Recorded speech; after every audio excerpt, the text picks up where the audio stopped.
va a depender principalmente de la probabilidad de éxito que se tenga, ¿sí? Y como ustedes pueden ver en este diagrama, que es la función de distribución acumulada, ¿dónde encuentran que existe mayor probabilidad de éxito?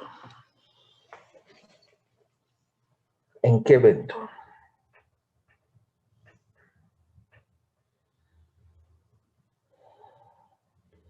¿Cuál es la barra que tiene la mayor altura o la más esbelta? Al iniciar el experimento. Exactamente. O sea, lo que nos está diciendo esta distribución es que donde vamos a tener la mayor probabilidad de éxito va a ser en el primer evento. Eso no significa que debe ocurrir en ese evento, pero ahí es donde nosotros deberíamos poner nuestro mayor esfuerzo en que suceda en el primer evento, ¿no? ¿Por qué? Porque el segundo, el tercero, el cuarto van a estar influenciados ¿por qué?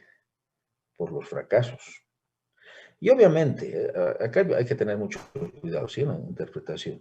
Si nosotros vamos sumando estas probabilidades, por supuesto que nos vamos a ir acercando a uno. Mientras más experimentos repitamos, más cerca de uno vamos a estar. Eso está bien. Pero como ven, lo conveniente, lo ideal que vendría a ser que nosotros logremos el éxito en el primer intento. ¿Sí? A la larga, vamos a lograr llegar a una probabilidad de 1. Pero ¿cuán a la larga? ¿Cuántas veces tenemos que repetir el experimento? Muy bien. Esto, por ejemplo, para lo que significan investigaciones de nuevos desarrollos, por supuesto que no podemos decir en la primera vamos a tener el éxito. ¿Sí? Va a depender mucho de la experiencia que se tenga y del desarrollo tecnológico que se esté realizando. Pero hay otras actividades en las que nosotros sí podemos aplicar esta probabilidad de una manera directa. Y esa viene a ser, por ejemplo, cuando estamos llevando una materia. ¿Cuándo nosotros deberíamos aprobarla? A la primera. Después se vuelve difícil. ¿Que a la larga vamos a aprobar? Sí. Y eso es por lo acumulativo. Pero donde deberíamos poner nuestro mejor esfuerzo es en el primer intento. Les cuento que esta probabilidad yo la he utilizado mucho en mi vida profesional. Por ejemplo, cuando iba a dejar mis volantines, entiéndase mi ridículo, ¿ya? Y me daban una fecha para llamarme, pues esta es la probabilidad que yo aplicaba. Si no me llamaban esa fecha, claro, existe expectativa que me llamen el segundo, tercer, cuarto día, pero si ya no me llaman hasta el tercer día, bueno, pues ya hay que olvidarse de esa opción. ¿Me he dejado entender? ¿Que me pueden llamar? Sí, me pueden llamar, pero muy difícil, ¿no? Entonces, no soy el candidato más adecuado que ellos consideran más óptimo, pues si no te llaman en 2 días, ya puedes ir olvidándote de esa opción. Y no es que uno sea malo, por favor, es simplemente que uno no está para el cargo. Entonces, nunca se sientan mal de que no los llamen. Son opciones que se presentan. Muy bien, esa es entonces una aplicación práctica de la geométrica. No se olviden, la geométrica nos indica que el último resultado es el exitoso. Después tenemos la distribución binomial negativa. La distribución binomial negativa es un mix que tenemos entre la distribución binomial y la distribución geométrica. En la distribución binomial tenemos un ordenamiento, ¿no es verdad?, de varios resultados exitosos, por lo menos un resultado exitoso en n repeticiones del experimento. Y la geométrica nos dice que el último experimento es el exitoso. Bien, la binomial negativa rescata de ambas distribuciones sus características y nos dice que no va a haber un experimento exitoso, que puede haber varios experimentos exitosos, con la única condicional de que el último experimento va a ser exitoso. ¿De acuerdo? ¿Eso qué va a significar? Va a significar lo siguiente. El experimento se va a repetir n veces, ¿ya? Y en las n repeticiones van a haber r éxitos. Vamos a suponer que se repite 10 veces y buscamos 5 éxitos. Pues bien, de los 5 éxitos, 4 se van a poder repartir entre el 1 al 9. Es decir, pueden ser el primero, segundo, tercero, cuarto, el primero, segundo, quinto, octavo, o el sexto, séptimo, octavo y noveno. ¿Sí? O sea, R-1 pueden tener cualquier posición. Pero el quinto éxito va a ser la última vez que se repite el experimento. ¿Me he dejado entender? ¿Sí? Por eso es que hacemos estos descuentos de R-1. Porque con R-1 tomamos la distribución binomial. Y al último es cuando la probabilidad de éxito es la cantidad de veces que debe repetirse. Esta es otra forma en la cual se presenta la distribución binomial. Fíjense, el experimento se repite X veces, de las cuales R deben ser éxitos o fracasos, como ustedes hayan planteado el problema. Pero descontamos 1 porque si nuevamente nos vemos con las 10 repeticiones, en 9 va a tener un comportamiento binomial. Y en el décimo va a ser el quinto éxito. ¿Sí? Entonces no hay ordenamientos para el quinto éxito, es el último. Por eso es que P está elevado a la R. ¿No? Eso viene de la distribución geométrica. ¿De acuerdo? Esa es entonces la distribución binomial negativa. Estas son sus características, ¿no? La media y la varianza. Y llegamos a la distribución hipergeométrica. La distribución hipergeométrica es una distribución particular, puesto que tiene una característica muy importante, y esa es que se realiza un muestreo sin reposición. ¿Qué significa sin reposición? Significa que la probabilidad no se va a mantener constante, que era una de las condiciones más importantes de la distribución binomial, ¿sí? Y la segunda es que proviene de una población finita. Entonces, al ser una población finita y no existir reposición, la probabilidad de ocurrencia va a ser condicionada por los resultados anteriores. Entonces, si tenemos una distribución hipergeométrica, lo que nosotros tenemos que considerar es el tamaño de la población o muestra y, por supuesto, la cantidad de éxitos que nosotros estamos buscando. Y acá vemos la diferencia entre una distribución binomial y una hipergeométrica, ¿no? Elegir al azar con reemplazo significa que elegimos un elemento, lo verificamos en su resultado y lo regresamos de nuevo a todas las opciones que tenemos para elegir. De esa manera estamos manteniendo la probabilidad de ocurrencia constante, ¿sí? Y hay independencia de las elecciones. Pero cuando nosotros elegimos al azar sin reemplazo y además la muestra es finita, es decir, la población tiene un tamaño relativamente pequeño, entonces las probabilidades de la siguiente elección dependen de las anteriores, ¿no? La probabilidad se va modificando. Entonces, ahí es donde nosotros tenemos que utilizar la distribución hipergeométrica, que es muy similar a las técnicas de conteo que nosotros realizábamos.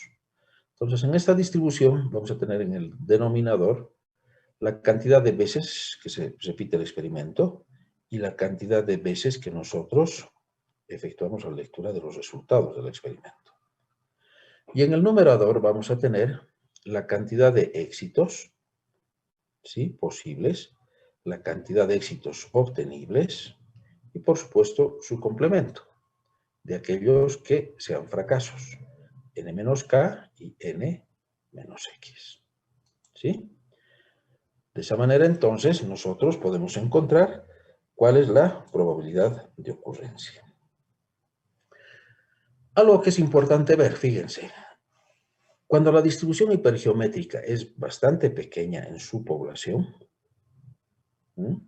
y nosotros queremos cometemos el error de utilizar la distribución binomial, vamos a ver que existen grandes diferencias entre los resultados, ¿no? Estos son los errores. Pero Si el tamaño de la población se incrementa significativamente y el número de veces que se repite el experimento es pequeño, fíjense, los errores que cometemos al utilizar la distribución binomial prácticamente tienden igual a cero. De ahí entonces llegamos a la conclusión siguiente. En la vida real, prácticamente todos los experimentos son hipergeométricos, es decir, la probabilidad de ocurrencia del futuro evento está condicionada por el anterior. Sin embargo, si nosotros consideramos el tamaño de la muestra principal y por supuesto la cantidad de veces que nosotros queremos repetir el experimento, vamos a encontrar que la distribución binomial va a ser una buena aproximación a la distribución geométrica. Pero eso solamente se va a dar si n, es decir, el número de veces que se repite el experimento, es menor del 5%, que es el tamaño de la población. ¿Sí? En otros casos, lo que nosotros tenemos que hacer es aplicar la distribución hipergeométrica. Bien, tenemos a continuación la distribución de Poisson. La distribución de Poisson es una distribución binomial, pero tiene una característica muy importante, que esta distribución, ¿ya?, es un evento aislado que ocurre un número específico de veces en un intervalo de tiempo o espacio dado. Ajá, entonces la distribución de Poisson es como si fuera una distribución binomial, con la diferencia de que se da por unidad de medida. Entonces eso sería, por ejemplo, la cantidad de fallas por hora, ¿de acuerdo? Cantidad de llamadas por minuto, ¿no? Entonces, como puede haber llamadas o no puede haber llamadas, esa es la forma binomial. Pero no solamente estamos viendo si hay o no hay, lo que estamos viendo es que ocurran en un determinado intervalo de tiempo. ¿Sí? Entonces, la ocurrencia de eventos solo se verá afectada por la casualidad o por el azar. Se pueden darse 5 llamadas, como pueden darse 0, ¿no? Y la posición de un evento no servirá para predecir la localización de cualquier otro evento específico. ¿Qué significa eso? Significa que si en un determinado minuto se han dado 5 llamadas, no implica que en el siguiente minuto se vaya a tener esa misma cantidad de llamadas, ¿sí? Los resultados son independientes. Entonces, ¿cuándo se lo utiliza? Cuando los sucesos son impredecibles o de ocurrencia aleatorias. En otras palabras, no se sabe el total de posibles resultados. ¿Sí? Y obviamente nos sirve para resultados discretos o para distribuciones teóricas de probabilidad discretas. Y generalmente, como se lo utiliza cuando la muestra o segmento n es muy grande y la probabilidad de éxitos es pequeña. ¿Qué significa?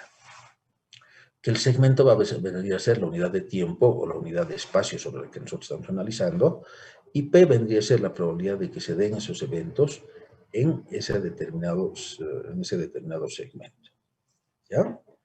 Y por supuesto, ese segmento o esa ocurrencia va a ser la forma en la que se distribuyen los resultados dentro de ese segmento, que puede ser una distancia, longitud, un área, longitud al cuadrado, volumen, longitud al cubo, o un tiempo definido. Esas son entonces las características. Y esta distribución de probabilidad es muy utilizada generalmente cuando se dan eventos por unidad de medida. ¿De acuerdo? Entonces, acá, ¿cuándo se lo utiliza? Lanzamientos de dados, por ejemplo.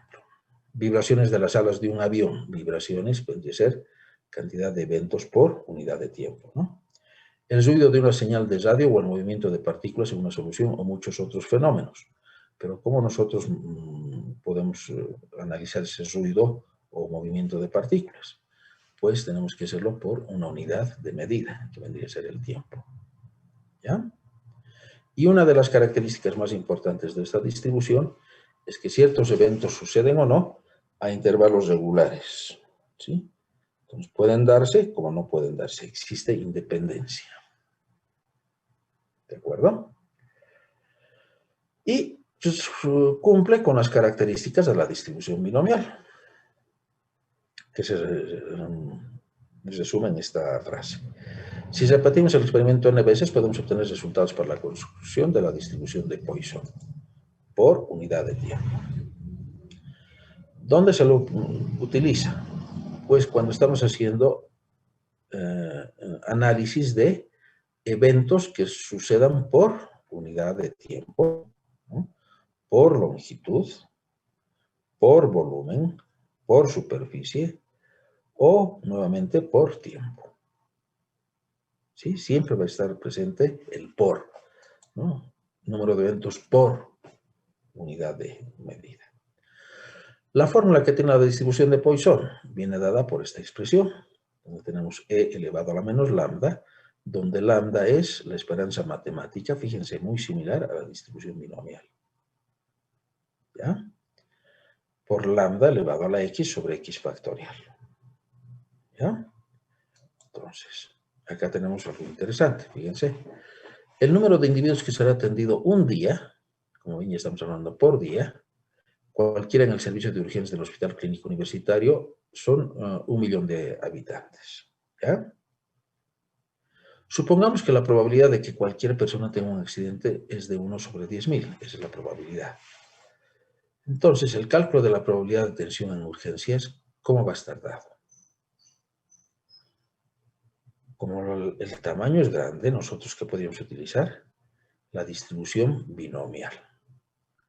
Pero esta ¿qué va a ser igual? Va a ser igual a la distribución de Poisson, que va a estar dada por la esperanza matemática, NP, que va a ser 100, ¿sí? Como el coeficiente lambda, y X vendría a ser la cantidad de eventos que se puedan presentar. Acá tenemos un ejemplo. Si un banco recibe en promedio 6 cheques sin fondo por día, perfecto, aquí estamos viendo entonces las características. Pueden ser con fondos o sin fondos. Esa es característica binomial. Pero estamos ingresando la característica de sea por día, es decir, por unidad de tiempo. Entonces, ¿cuáles son las probabilidades de que reciba 4 cheques sin fondos en un día dado? Y B, 10 cheques sin fondos en cualquiera de 2 días consecutivos. Muy bien. Entonces, el inciso A, X, la variable que nos define el número de cheques que se recibirían sin fondos. ¿De acuerdo? Y mu vendría a ser el promedio, es lo que nos dice. En promedio, 6 cheques sin fondo por día. Ahora, fíjense, algo importante. Son 6 cheques sin fondos por día. Y la pregunta nos dice 4 cheques sin fondos en un día dado. Entonces, por un día. ¿Qué día? Cualquier día. Ese día se va a simplificar con día en características, o perdón, en tiempos. Y aplicando la fórmula, vamos a tener que la probabilidad de obtener 4 cheques sin fondo en un día, cualquiera, es del 13,39%. ¿De acuerdo? ¿Cuál era la segunda pregunta? 10 cheques sin fondos en cualquiera de 2 días consecutivos. Si son 2 días consecutivos, entonces mu va a estar dado por 6, el promedio, ¿no? 6 cheques sin fondos por día, multiplicado por 2, porque son 2 días consecutivos. ¿De acuerdo? Entonces, eso es lo que reemplazamos acá. E elevado a la menos 12 por 12 elevado a la 10 sobre 10 factorial. No se olviden de la fórmula, por favor.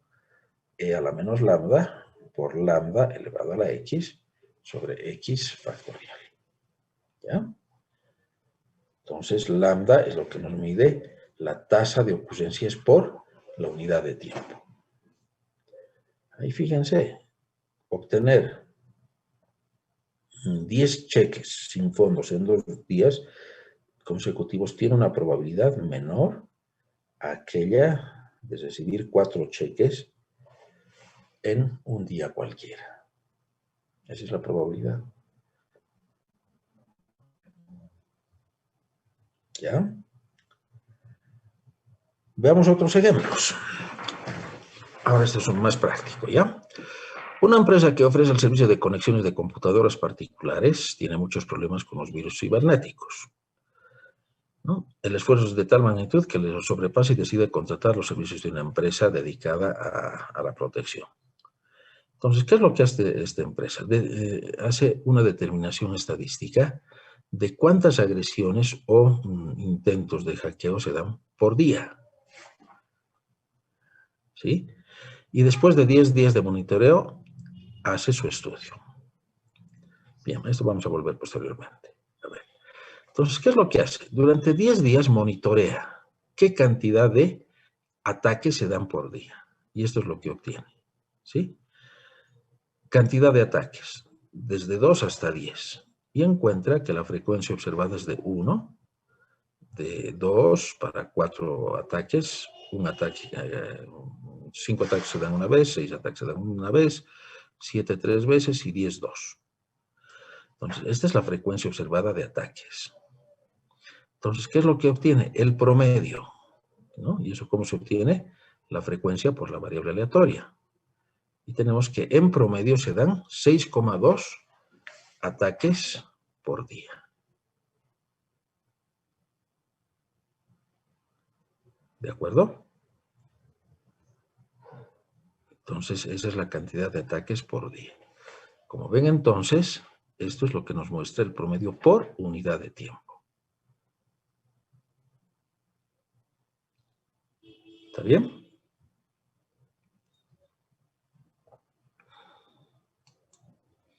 Con esos datos encuentra lo que nos preguntaban. En la primera pregunta, el evento que se quiere explorar se refiere a la entrada de exactamente 4 virus en un día cualquiera.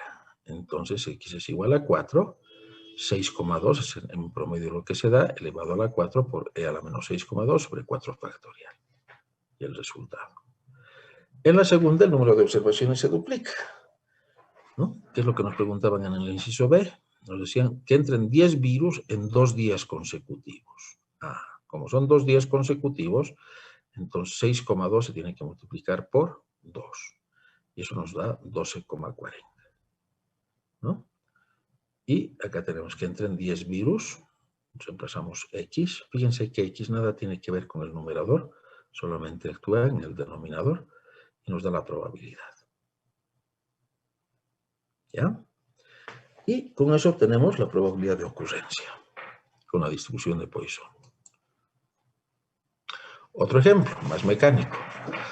Una empresa dedicada a la fabricación de envases de hojas de lata ha comprado una máquina que suelda las latas con estaño, usando un proceso electrolítico. Entonces, acá lo que se está verificando es la calidad de las soldaduras. Y encuentra lo siguiente. La empresa vendedora asegura que 0,02 imperfecciones por hora son las que se dan con la máquina y la capacidad de fabricar 1000 envases de galón en la misma cantidad de tiempo. Es decir, su capacidad de producción es de 1000 envases con una tasa de imperfecciones de 0,02 imperfecciones por hora. Ahora, ¿qué nos dice el instructivo o el manual de operaciones? Nos dice lo siguiente. Las probabilidades de encontrar imperfecciones. Una imperfección en 3 horas, al menos 2 en 5 y cuando más una imperfección en 15 horas. Entonces, para verificar si estos datos del manual de operación de la máquina son reales, lo que hace la empresa es un control de calidad, en la cual toman 10 muestras por hora. Y los resultados que se tienen son los siguientes, ¿sí? Entonces, de las muestras se obtiene lo siguiente. 0 defectos, 78 veces observados, un defecto 21 veces, 2 defectos una sola vez y 3 0 veces. ¿En cuánto tiempo? Ya en esto. 10 muestras por hora y un total de 100 muestras son las que se utilizan. Entonces, la suma de 10 son 100, el total de imperfecciones son 21 más 2, 23, y en promedio, ¿cuántas fallas se estarían dando, jóvenes? 0,23. ¿Sí? En promedio. Pero, ¿en qué tiempo, cuántas veces se han tomado las muestras? ¿Mm?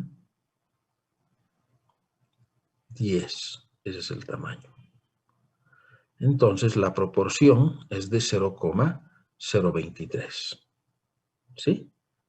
Esa es la cantidad de fallas que se tiene, que son muy cercanos a los que nos decía el catálogo o el fabricante, ¿no? 0,023. Entonces, si la proporción de fallas es de 0,023 por hora, en 3 horas, ¿cuánto se espera? 3 por esto, multiplicado con los coeficientes de horas, perdón, las características de horas, y tenemos que el lambda es igual a 0,069. Y obtenemos cuánto es la probabilidad de que ocurra una falla, ¿no? Luego nos dice al menos 2 imperfecciones en 5 horas. Al menos 2 imperfecciones. Entonces pueden ser 2, 3, 4, 5, infinito. Por lo tanto, ¿cómo podemos trabajar en eso? Con el complemento, ¿no? 1 menos 0 imperfecciones, ¿no? Más una imperfección. ¿De acuerdo? Y finalmente nos dicen, al solicitar la probabilidad de 2 o más soldaduras malas, es más fácil obtenerlas por probabilidades complementarias. Bueno, eso es el siguiente inciso que nos muestra la cantidad de, ese es esto, el desarrollo, de ocurrencias que tendríamos en el complemento. Y eso es lo que los restamos. Otra pregunta, fíjense. La señal promedio recibida en un telescopio de una fuente celeste es de 10 fotones por segundo. Listo, basta que nos digan por segundo, por longitud, por volumen, ya estamos hablando de distribución de Poisson. Entonces, calcula la probabilidad de recibir 7 fotones en un segundo dado. ¿Cómo es un segundo dado? Puede ser cualquier segundo. Entonces, 10 fotones por segundo por un segundo, se cancelan las unidades segundo, y tendríamos la probabilidad de 7, que sería 0,09. ¿Ya? Eso es lo que tendríamos. Si x es igual a 10, ¿no? ¿Qué vendríamos a tener? 10 elevado a la 10 sobre 10 factorial por e a la menos 10. Una característica importante de la distribución de Poisson es que la distribución de Poisson puede ser utilizada como una aproximación a la distribución binomial. ¿De acuerdo? ¿Por qué? Porque prácticamente tiene las mismas características. Y lo único que nosotros tenemos que recordar es que el lambda, que es la característica de la distribución de Poisson, es igual a n por p. Y esta es la esperanza matemática de la distribución binomial. Entonces, cuando se da esa situación, fíjense lo que puede ocurrir. Si la probabilidad de fabricar un televisor defectuoso es de 0,01, ¿cuál es la probabilidad de que un lote de 100 televisores contenga más de 2 televisores defectuosos? Entonces, ¿qué es lo que tendríamos que hacer acá? Puede ser defectuoso o no el televisor. Tendríamos que aplicar la distribución binomial, ¿no? Entonces, ¿cuál es la probabilidad de que en un lote de 100 televisores contenga más de 2 televisores defectuosos? ¿De acuerdo? Y eso vendría dado por el complemento nuevamente, ¿no? Entonces, eso sería igual a 0,9206. Si nosotros, en vez de trabajar con la distribución binomial, trabajamos con la distribución de Poisson, vamos a encontrar que el resultado va a ser muy similar a aquel que obtengamos con la distribución binomial, ¿no? Entonces, la distribución de Poisson es una buena aproximación a la distribución binomial, pero eso va a ser válido cuando n sea un número muy grande y cuando la probabilidad de ocurrencia sea un valor muy pequeño que tienda hacia cero, como son los resultados que tenemos en este ejercicio. ¿De acuerdo? Esa es la manera entonces en la cual nosotros calculamos las probabilidades de ocurrencia con Poisson aproximándolo a una distribución binomial. Consultas que tengan, jóvenes.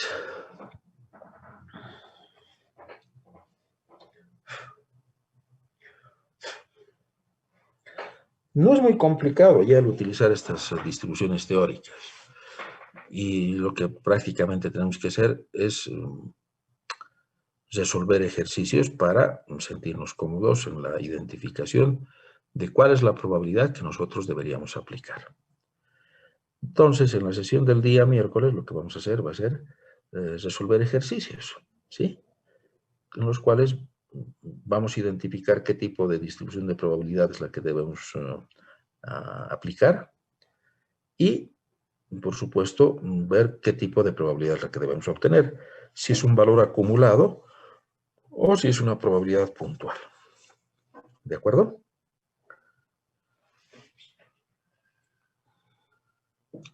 Bien, eso es entonces lo que se refiere a la distribución, a las distribuciones discretas teóricas. ¿Alguna consulta que tengan?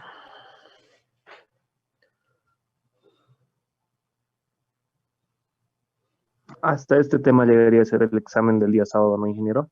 No, solamente esta esperanza matemática. Estos son temas para el siguiente parcial.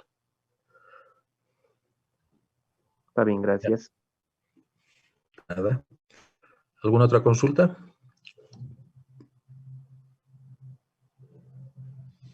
Ya. Muy bien, entonces nos veríamos el día de mañana para ver algunos, perdón, el día miércoles para ver algunos ejercicios. ¿De acuerdo? Está bien, Inge. Les agradezco por su atención. Cuídense, por favor. Hasta el día miércoles.